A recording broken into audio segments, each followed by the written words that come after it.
Hi guys, welcome to TechTunes channel. Hope you are doing well. In this video, I'll be share with you how you can add a music in Canva.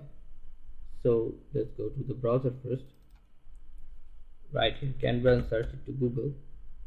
Click on the first link and log in your Canva. After logged in, you will be seeing a page like this.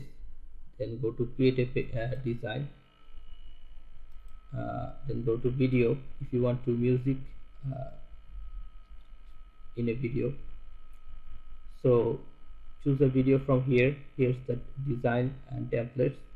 Just to choose a video, and if you want to add music in the video, you have to upload it first. So go to the uploads option, go to the audio option, then upload a files from your computer. I have already uploaded a music, so let's add it. Click on this, hold for 3-4 seconds. Let's hear it.